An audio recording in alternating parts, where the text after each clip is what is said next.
Okay, Chairman, we're now live. Thank you. Thank you very much. Good afternoon, everybody, and welcome to a virtual meeting of the Pensions Committee of the London Borough of Hillingdon. This virtual meeting is also being broadcast simultaneously on the Council's YouTube channel, Hillingdon London. My name's Councillor Martin Goddard, and I'm the chairman for this meeting. Before we start, some important online housekeeping for everyone present. Please ensure that mobile phones around you are on silent. Please ensure that microphones are muted when not speaking, and then unmute to speak. Only one person should speak at a time, and I, as a chairman, will call on those to speak and keep an eye on the room through my gallery view on those indicating. Before we move on to the agenda, I'd like to do a roll call of all present to confirm attendance. So please, can you indicate your presence when I say your name? Councillor Philip Cawthorne. Present, Chairman. Thank you very much. Councillor John Morse. Present, Mr. Chairman. Thank you very much. Councillor Raymond Graham. Present, Chairman. Thank you very much. And Councillor Tony Eggington. Present, Chair. Thank you very much. Now, if we can do the same thing with the officers present. Paul Waymond, Corporate Director of Finance, London Borough of Hillingdon. Present. Thank you very much. James Lake, Chief Accountant, London Borough of Hillingdon. Present, Chairman. Thank you. Tunde Adekoya, Pension Funds Accountant. Present, Chairman. Thank you very much. Mark Braddock, Democratic Services Officer. Present, Chairman. Thank you. Liz Penny, Democratic Services Officer. Present, Chairman. Thank you. Members of the Pension Board, Hayley Seabrook. Present, Chairman. Thank you very much. Roger Hackett. Present, Chairman. Thank you very much. Shane Woodhatch. Present, Chairman. Thank you very much. And Tony Noakes. Present, Chair. Thank you very much. External advisors, Craig Alexander from Hymans. I don't believe he's attending this evening, Chairman. Okay, thank you very much. Claire Scott, Investment Advisor. Present, Chair. Thank you. Andrew Singh of ISIO. Present, Chairman. Thank you. David O'Hara, also of ISIO. Present, Chairman. Thank you. Suresh Patel from EY. Present. Thank you. And Larissa Midoni from EY.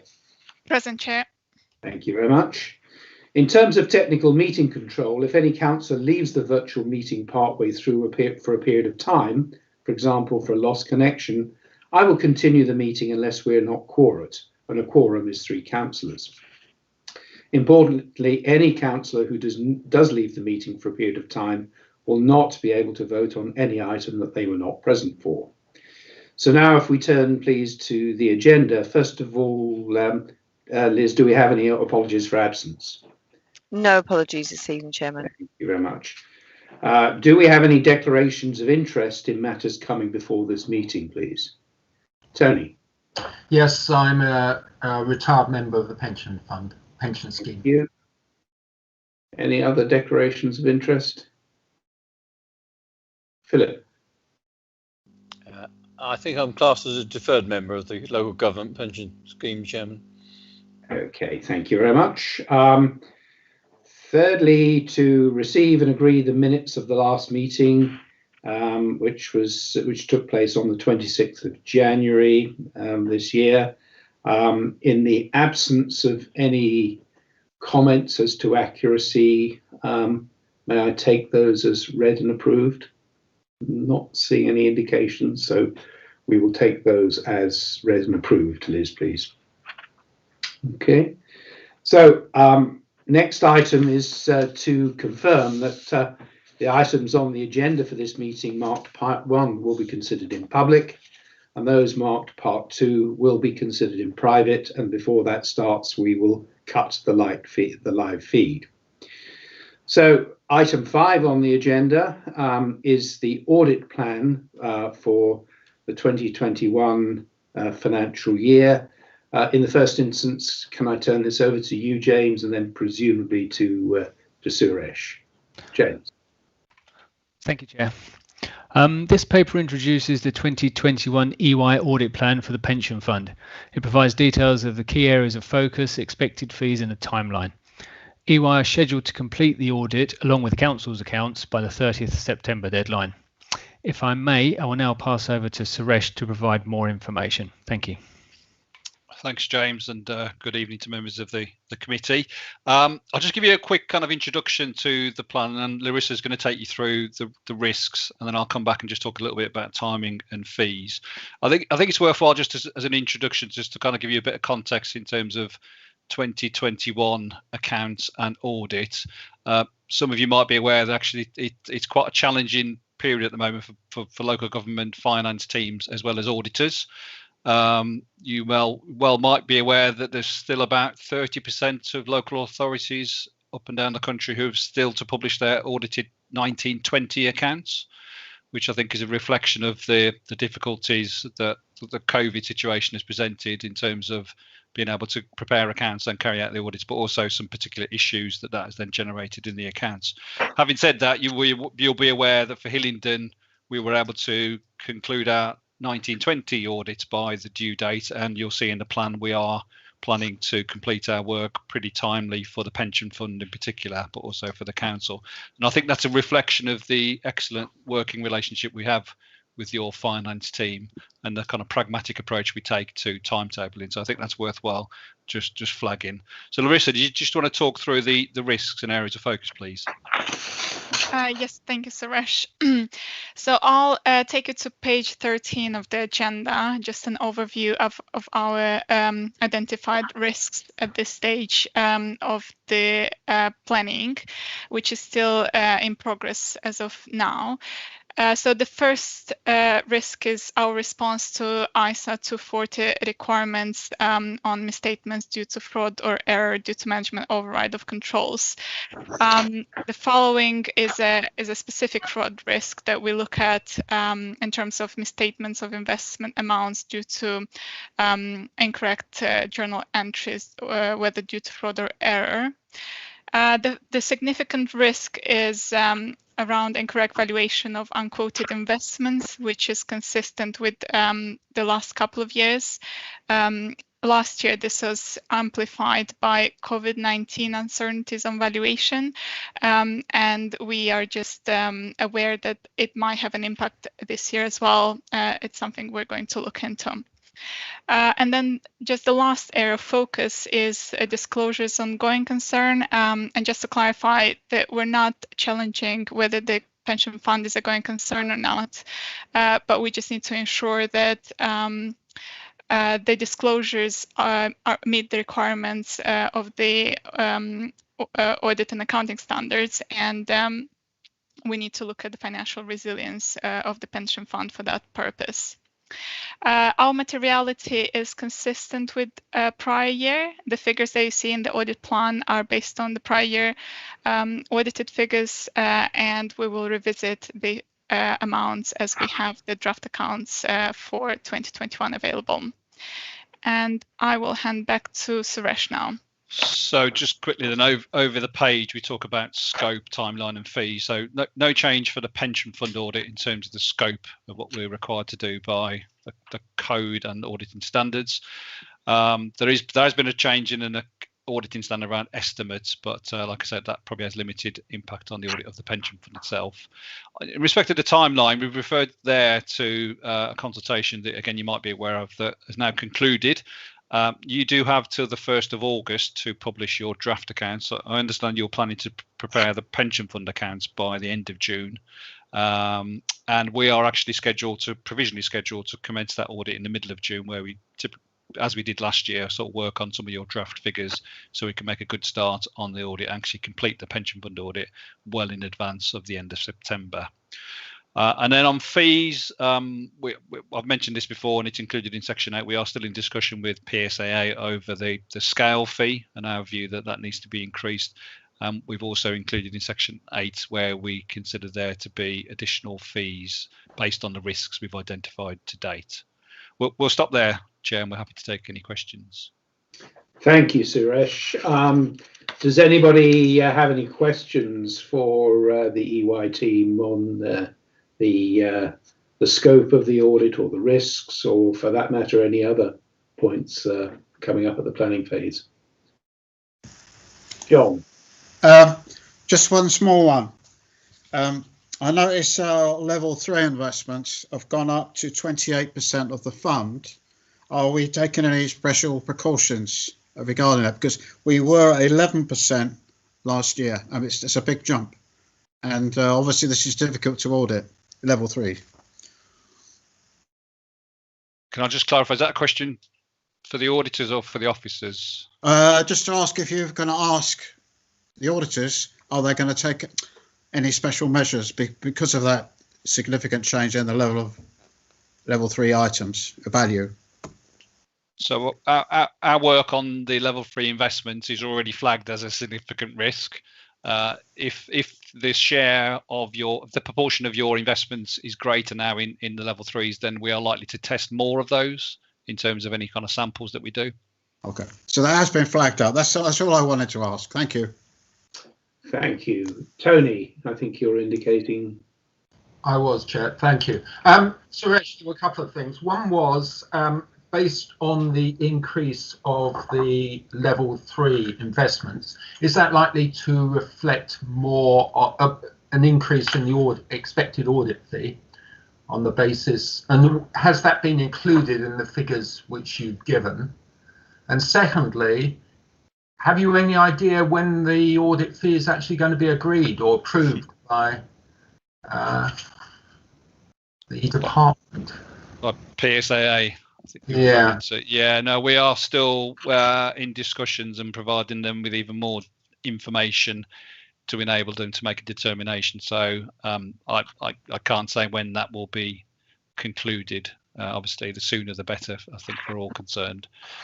In terms of your question about in terms of the level 3s, in the table on page 23 of the audit plan, we have included a range in terms of what that means for the fee. That's a bit of a kind of guesstimate at the moment, but it could be similar to what it was last year. It could be a little bit more. We've given you a range to try and indicate what that may be. Thank you. Okay, I don't see any other questions for the audit team. So, Suresh and Larissa, thank you very much for that. I will fully understand if at this point you find rather better things to do than sit through the rest of the meeting. So thank you very much for your input, and once again we look forward to working with you. Thank you. Thank you. So item 6 on the agenda is a matter relating to a review and changes to the terms of reference for the Pensions Committee. In the first instance, James, can I turn this over to you? But I dare say you may wish to bring Mark Braddock in on this one as well. Thank you, Chair. Yep. Following on from the January committee, the Chair, officers and advisors were asked to look at the committee's current terms of reference and potential options to allow a pensions subgroup to be formed. The reason for the subgroup was to enable quick decision making, the ability for greater investment scrutiny, horizon scanning, and to possibly lighten the agenda burden at main committee. The amendments seek to utilise the current delegated powers for the Corporate Director of Finance rather than setting up a formal committee with the associated bureaucracies and resource dependence. It is proposed the subgroup will be politically balanced with 2 Conservative members to 1 Labour member. In order to set up the subgroup, Democratic Services has changed the terms of reference, and this is shown in the appendix. If agreed today, it will be tabled for approval at the Council's AGM in May. In terms of being absolutely accurate from a Democratic Services perspective, I need to highlight a slight correction that Mark pointed out to me. In point 4 of the paper, it says portfolio rebalancing decisions, where this should actually read portfolio rebalancing recommendations, as this is based on the delegation approach. I'd like now to pass back the committee for their consideration, and any questions they've got, they may want to ask Mark in terms of sort of how he created the additional layer in the terms of reference. Thank you. Thank you, James. Before we do that, Mark, is there anything you want to add before I turn it over to the committee? Thank you, Chairman. Good evening, councillors. I'll just add to what James has said in terms of the subgroup would not make any decisions. It's not a formal subcommittee, so therefore it can't. But it would be a useful consultative tool, extra resource for yourselves to delve into pensions matters outside formal committee meetings and make recommendations to the main committee. And as James said, if an urgent decision is required, and there's been a few taken recently by the Corporate Director of Finance, it's a good consultative mechanism we've got in place for that, which we haven't got in place at the moment. So if the committee is minded to support the actual changes which are highlighted on the last page, they can be referred to full council at the AGM as part of the constitutional review report. Thank you, Chairman. Thank you, Mark. I see a couple of committee members indicating, first of all, Tony. Yes, it was only, I agree with the proposals. It was just that looking at the last page and the alterations, and the one particularly to 13, I wondered whether, I didn't understand what the prior was. It talks about, and if established, to consult any pension subcommittee prior, and then it's kind of doesn't make any sense. I didn't know whether prior should be in there at all. It's just that you're going to consult any subgroup and then report back. Yeah, I take your point, actually. It doesn't make sense to me either. Can I suggest that James and Mark take that away, or Mark, maybe you can respond to it now? I don't know. Yeah, just briefly, essentially, the power to make any urgent decisions is vested in the corporate director. As you know, he's exercised that power recently during COVID for a few decisions. They've been reported back to the pensions committee for ratification later. But the purpose of this pension subgroup is to be consulted on those urgent decisions before the director then takes those decisions. And then after that, then it's reported back. So I think that probably is why the word prior is there, but I can look at rewording it to make that a bit clearer, if you know what I mean. So yeah, that would be very helpful. Tony, did you want to come back? Well, I was just going to say that obviously if you're going to consult, then you're going to do it prior to the decision, I would have thought, anyway. So it kind of is accepted. Yeah, those bit superfluous, probably belt and braces, perhaps. Yeah. I mean, just to add to that, I think the way I'm looking at this is that certainly the Director of Finance has been in the habit of sending out an individual email to each of the committee members indicating the proposed decision and looking for reactions. I just think it's a bit more effective, actually, if we have a subgroup meeting together by whatever means, and discussing it rather than the members individually coming to their own decisions. I think that's probably rather more effective. And as I understand it, Mark, I think this doing it this way removes the need for, shall we say, some of the formality that we would get as a result of democratic services having to police the meeting, as it were, and the need also for broadcast. That's right, Chairman. If it was a formal subcommittee. That's right, Chairman. Yeah, especially around access to information rules, the usual things. But also, if you do establish a formal subcommittee, which is an option, that would then be able to have powers to make decisions. So you would then be looking at perhaps a rebalancing of the types of pension decisions that the full committee make, and then the subcommittee, and then obviously the corporate director. So I think the subgroup is sort of recommended as perhaps a better way forward at this time. Yes, I don't think there's the need for the subgroup to be seeking to make decisions. I think the balance of decision making between the committee and the director is absolutely fine, and so I think it just allows a better structure of decision making, would be my view. Philip, can I bring you in at this point? Yes, indeed. Thank you. I'm probably the last survivor on this committee of the old investment subcommittee that we did actually try. So I'll vouch for all that's been said about the perhaps unnecessary formality and some of the challenges that go with that. It looks to me like what we're putting forward this evening answers the need. It's light touch, it's nimble, it provides all the required safeguards as far as democratic services are concerned. So I'm happy to support it. Thank you. Thank you, Philip. I'm not seeing any other members indicating on this matter. Oh, John, sorry, I beg your pardon. Yeah, I just agree with Councillor Cawthorne. I think, as in discussions with you, I'm of the opinion this speeds up decisions. Occasionally that is needed. This is sometimes too formal. Yeah. So I will second. Okay, all right. Well, that's great. You've beaten me to it, because my next thing was to say that we have some amended terms of reference set out on pages 41 and 42. I take it that Philip, you're proposing that, and John, you're seconding. So you take it correctly, Chairman. Very happy to do so. So all in favour? Yeah. Okay. So I think. Yes, I'm in favour, Chairman.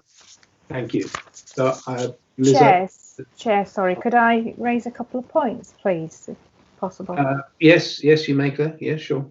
It's less about the actual investment subgroup, which I agree is a good principle and good way forward for the fund. In terms of the broader terms of reference, I just want to make two observations.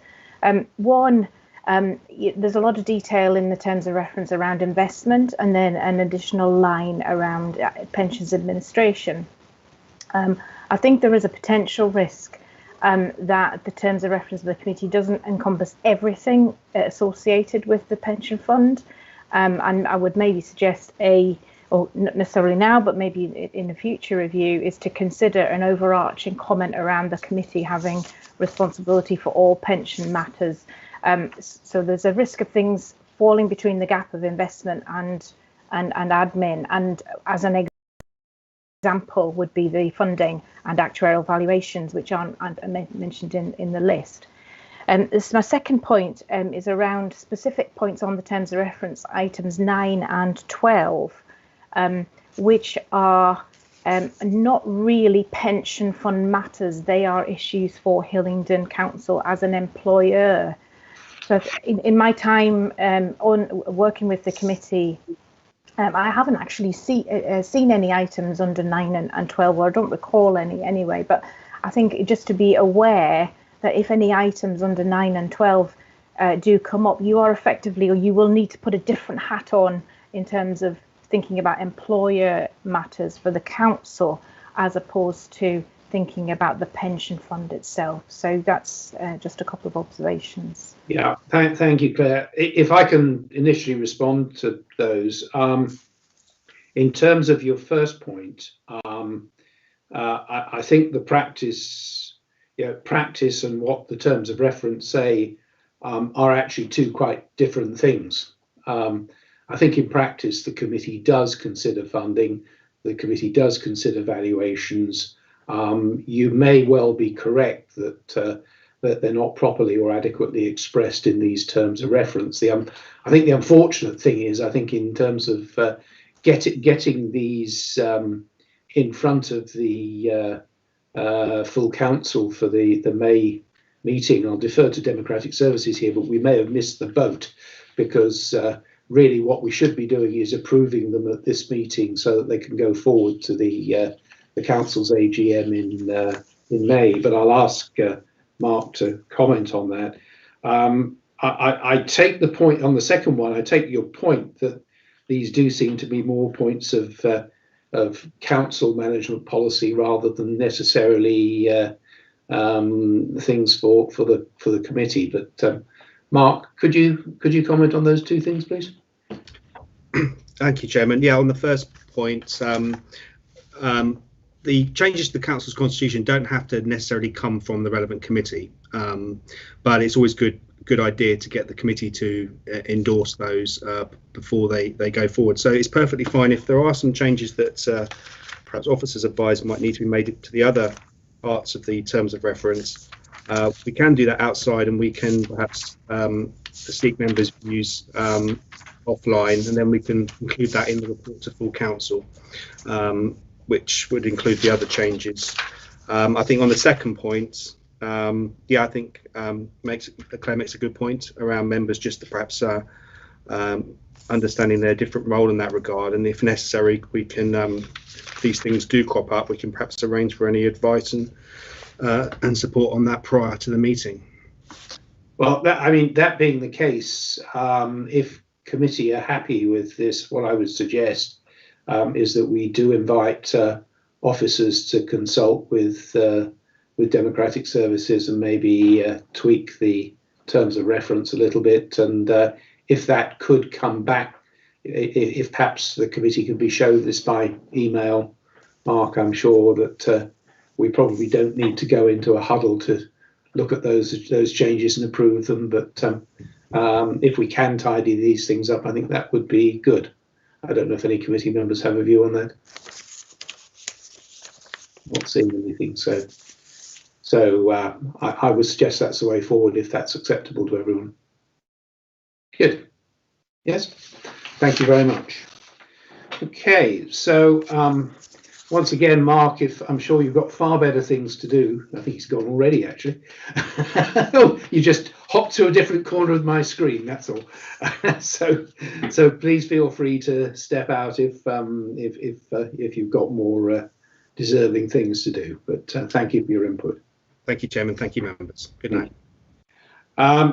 Right, agenda item 7, investment strategy and fund manager performance. James, if I can please pass this to you. Thank you, Chair. The fund reached 1.134 billion at December, so up £58 million from the previous quarter. To bring the figure up to date, when I checked this morning, the unaudited figure was 1.132 billion, so pretty much the same figure. This shows we've recouped the value lost since the market fall a year ago, so that's positive. This quarter's performance was also slightly ahead of the benchmark, up 0.48%. Outperformance was mainly attributable to AEW and Ruffer. They had the largest impact. Longer term 5-year and since inception annualized figures are ahead of the funding strategy statement target of 4%. So that's the sort of the general high level update on the fund. With that, I'll pass back committee for any questions. Thank you.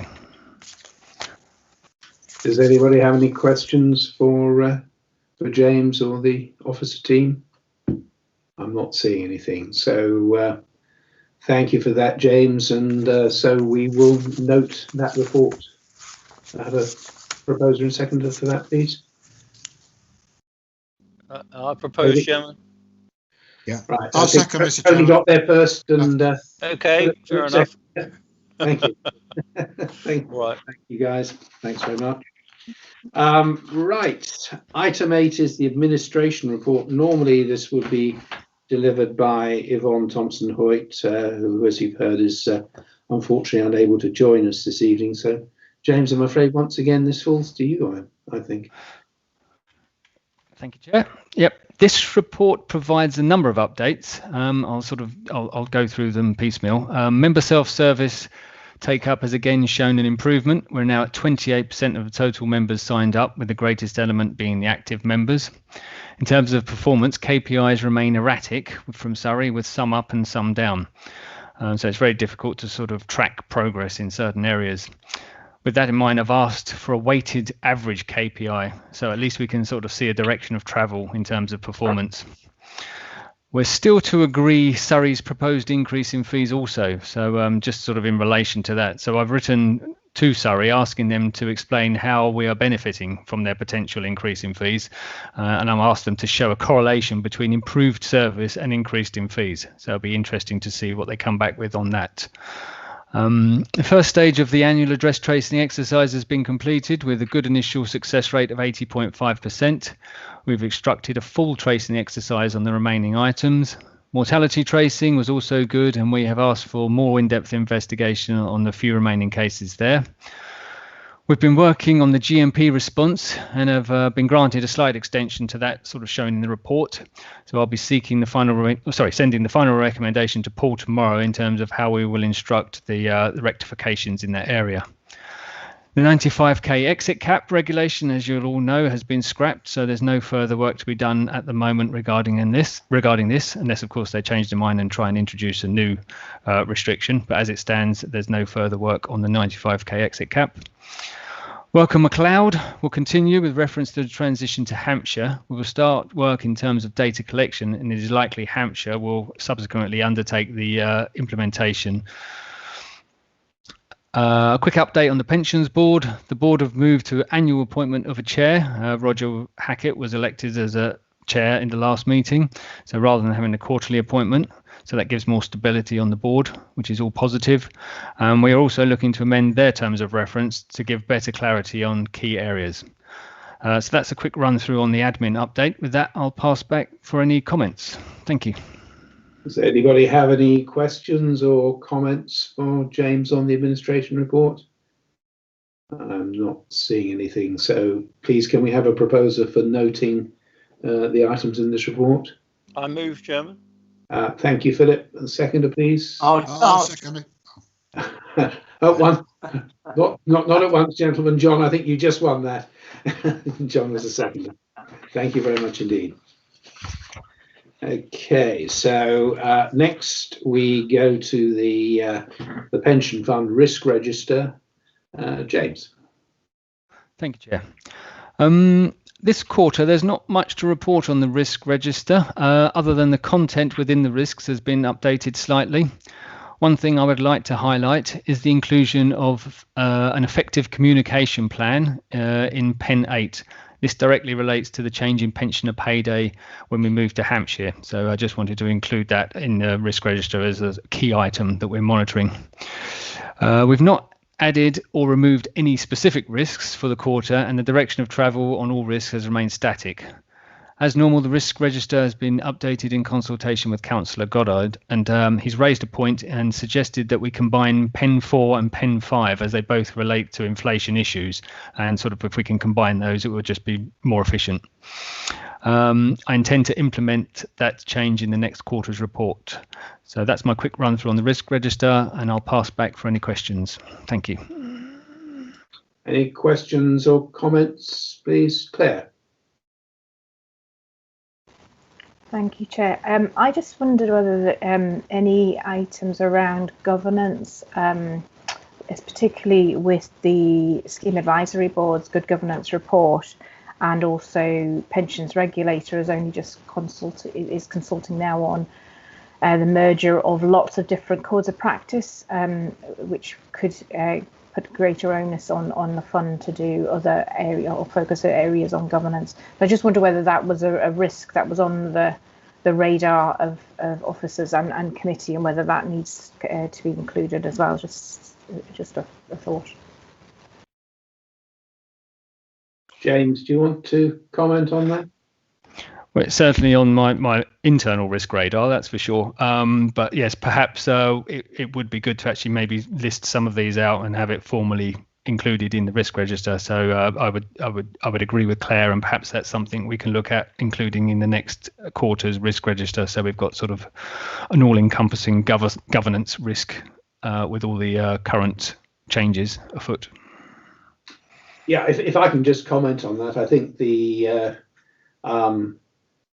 really, if I can express it this way, I think it is not so. I mean, there isn't a specific governance risk of which I'm aware. I think the key issue is that we need to keep the committee up to date on things such as the SAB good governance review, and therefore surely there's a need for training in that area. We've got a few gaps in the work programme, and perhaps that might be one of the things that goes into those gaps. But I would like to emphasise that it's more an awareness and a compliance point rather than a specific risk with adverse consequences at this stage, Claire, isn't it?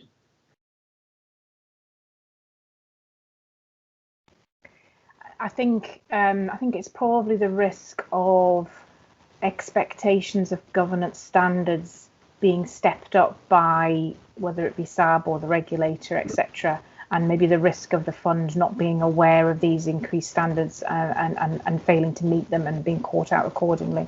That would have how I would explain it. I would agree with that. I mean, the direction of travel is in one direction, isn't it? The standards are increasing all the time, and the important thing is awareness and understanding, and hence the reason I think that there's a need to include a training item in here. Yeah, Roger, I think you're indicating. Roger, you're on mute, Roger. Yeah, thank you, Chair.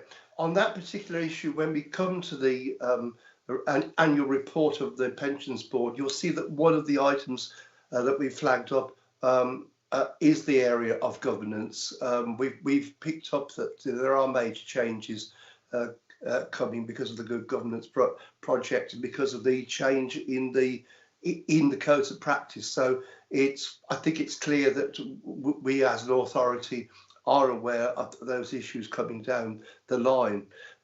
Secondly, on the Pen 10, I think that the council has been very proactive in the area of cyber security, James, because I think we've already completed the Aon scorecard, and so we are mitigating that risk quite effectively by trying to actually get that cyber footprint and bring in an external and comparative review of how well we are managing cyber security. So my suggestion is that it's sufficiently significant that you could consider put it into the mitigation paragraph. Thanks. Thank you for that, Roger. Okay. Any other comments or questions on the risk register? I'm not seeing anything. So, okay, if we can note that that report, please. Can I have a proposer for that? I move, Chairman. I'll propose it, Chairman. Okay, thank you. Okay, so Councillor Cawthorne proposing, Councillor Graham seconding. Liz, please. Thank you. That's fine. Yeah. Thank you. Thank you. Okay, so if we can then move to item 10, which is the annual report of the Local Pensions Board, so that neatly connects with your previous comments, Roger. Perhaps if I can ask James to open up the subject in the first instance. Thank you, Chair. Yeah, just to get the ball rolling, as required by the Scheme Advisory Board, the Pension Board is required to produce an annual report. The statement follows a prescribed format and covers the work undertaken and the future plans. So with that, I would just like to pass over to the Chair of the Pensions Board, Roger Hackett, to present in greater detail, if I may. Thank you. Thank you very much, James. Yes, I don't think there's very much I want to add to that, other than to say that the report does set out the work we've done over the past year and the work that we're proposing to do in the future 12 months. It's been very tumultuous times for the LGPS over the last year, and I think that's going to continue for the coming year. I'd like to particularly thank the members of the committee and the officers for their help in our work over the last year. It's been a very cooperative and positive environment in which to be working, and it's very supportive, and I'd like to thank you very much.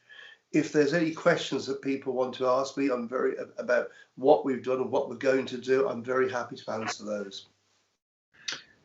Any questions or comments for Roger or the rest of the board, please?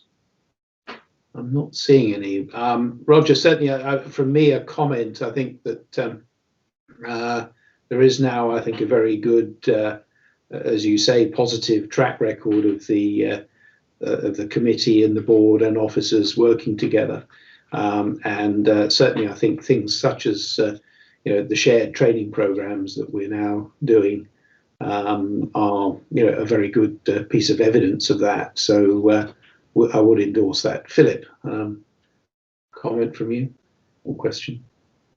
No, so just a comment, if I may. It's and Roger, just from my perspective, I don't know whether there's a requirement for you to be to attend pension committees or not, whether it's an advisory thing. But it's good that you do, because I think it shows that there's good working relations between us, and your input's welcome. So I'll just take the opportunity to say that, if I may, Chairman. Thank you. Thank you, Philip. Roger. Yeah, I think that's an example of the highly cooperative way in which the committee has been working. Surprisingly, some pension boards are not allowed to actually attend the committee, see all the papers, ask questions in the way in which you allow us to do. And members don't attend our meetings and listen to what we've got to say and take an interest in them. So I think I welcome what Philip said, because it's a classic example of the way in which we've been working well together.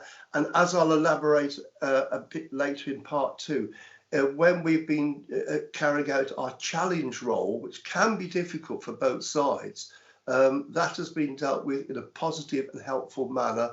We've been able to actually go through things that needed to be reviewed thoroughly, and the officers have been very cooperative, and the members have been very cooperative and helpful and very responsive. Thank you, Roger. Okay, so if there are no further comments, can we please have a proposer and seconder for noting the report of the Pensions Board? I move, Chairman. Thank you, Philip. Seconder, please. I'll second it. Thank you, Ray. Okay, thank you very much indeed.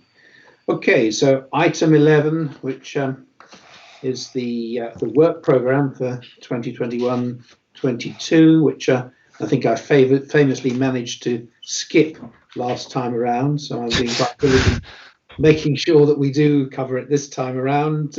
James. Thank you, Chair. This report sets out the key items for the following year. Please note the committee dates have now been agreed by full council. I think last time we met they were due to be confirmed, but now they've been now they have been confirmed. Sorry. In terms of training, which Councillor Goddard mentioned earlier on, I've arranged a Meet the Manager session on the 14th of April for councillors, where we will discuss the Future World Fund and the Long Lease Property Funds held with LGIM. So that should hopefully give an insight into the nuances of the Future World Fund compared to the Global Fund, and also how the Property Fund has fared over the past year in the wake of COVID. So hopefully that will be a good, interesting and educational session. In addition, I've sent out a knowledge and skills questionnaire, which I would be grateful if committee members could return. With that, I can then arrange some targeted training as well, obviously in addition to the governance training mentioned earlier on. If anybody needs me to send that questionnaire again, then please let me know and I'll fire it out again. With that, I'll pass back to the committee for any questions. Thank you. Does anybody have any recommendations for items to be included in the work programme, or any questions as to the programme that's laid down here? I'm not seeing anything. I mean, James, I'd just like to formalise my suggestion that the current changes in governance, or current and planned, is inserted into the programme somewhere as an item that we look to do. I think possibly there is an argument for taking that outside the framework of existing committee meetings. I think in recent times we found that to be more effective, but if I could suggest that. Okay. Yes, I'll arrange a specific training event, and again with the chair's permission, I'll include the pension board in that particular set of training as well. Tony. Only a minor point. I wonder whether training is appropriate in March 2022 on the basis that some of the members may not be here after May. Dare I ask if you had anybody in mind? No, not at all. I mean, it could be all of us. Yes, that's true. That's true. Okay. No, a point taken. Point taken. Thank you. Okay, so if there's nothing else, can I ask that we note the dates of the meetings and we have duly suggested items to include in the agenda. Yeah, so